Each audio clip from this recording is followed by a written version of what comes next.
एक उन्हाळ दिवस.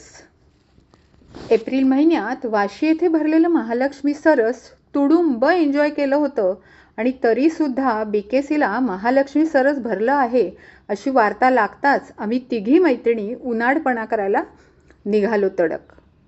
मोठमोठ्या शॉपिंग बॅगा घेऊन लगबगीने निघालेल्या महिला बघताच हेच एंट्री गेट आहे हे कळायला वेळ लागला नाही. यावेळी बीकेसीमध्ये जेवणाची जागा पण फुल AC असल्याचे कळल्याने बाहेर हॉटेलमध्ये जेवण करण्याचा बेत रद्द केला आणि सरसमध्येच उदरभरण करण्याचं ठरलं. आधी पोटोबा आणि नंतरच खरेदीचा घाटोबा घालू असा सूज्ञ विचार करून भोजन कक्षाकडे वळलो. जेवणाची भव्य जागा, स्टॉल मांडणी, स्वच्छता आणि टापटीप बघतच राहावी अशी होती. तसं पाहिलं तर सरसला आम्ही जरा लवकरच पोहोचलो होतो, त्यामुळे स्टॉलवरती जेवण तयार नव्हते. मग काय, हुरड्याचं थालीपीठ खावं स्टार्टर म्हणून यावर एकमत झालं. सांगलीतील तुळजाभवानी महिला गटाच्या स्टॉलवरील एका सुहास्य वदना ताईकडून थालीपीठ घेतलं आणि मिसळही. थालीपीठ अतिशय चविष्ट होतं आणि खास बरोबर दही, मिरचीचा ठेचा, कैरीचं लोणचं आणि मटकीची उसळही तिने दिली होती. जेवणच करून जा असा आग्रह तिने केला, पण आम्ही मात्र पुढल्या स्टॉलकडे वळलो. अमरावतीच्या एकता स्वयंसहाय्यता समूह भोजनालयामध्ये बरीच गर्दी दिसून आली.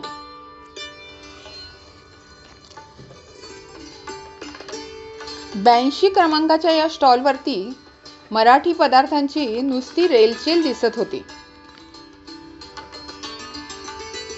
आम्ही मासवडी, रोडगा, घोसाळी भाजी, पिठलं, भरली भेंडी, भाकरी, खवापोळी अशा चविष्ट मराठमोळ्या पदार्थांचा आस्वाद घेतला.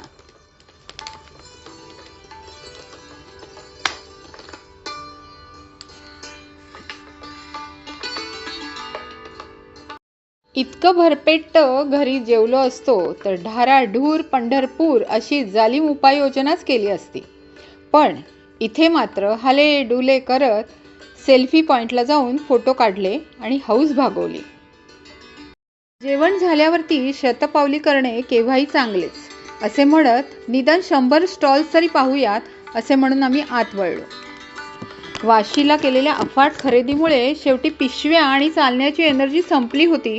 तेव्हा राहून गेलेली खरेदीच आज फक्त करायची, बाकीची करायची नाही, नुसते पाहायचे असे एकमताने ठरवून आम्ही पुढे गेलो. शेवटच्या D विभागात गावरान बियाण्यांचा स्टॉल आम्हाला मिळाला आणि आम्ही अगदी हरखून गेलो. कल्पवृक्ष नॅचरल फार्म या नेवासा येथून आलेल्या स्टॉल क्रमांक D63 म्हणजे आम्हाला खजिनाच मिळाला आहे काय असे वाटले. चला पुन्हा निसर्गाकडे अशी हाक देणाऱ्या या स्टॉलमध्ये मिळणारी बियाणे पारंपरिक, गावरान आणि देशी असल्याचे स्टॉलवाल्या दादांनी आवर्जून सांगितले. नव्या हायब्रिड बियाणांपेक्षा जुने ते सोने असे म्हणत जुन्या बियाणांचा प्रसार करणे ही काळाची गरज आहे हेही त्यांनी आवर्जून सांगितले. दिवसभर खरेदी, खाणं, खिलवणं आणि खिदळणं अशी खची बाराखडी सतत घोकली होती. अशा रीतीने एक उन्हाळ दिवस तिघींनी एन्जॉय केला. मला नक्की खात्री आहे की आनंद देणारा हार्मोन डोपामाइन मेंदूत खूपच पाझरलं असणार. खच्या बाराखडीचा हाच तर मोठा फायदा आहे, हो की नाही?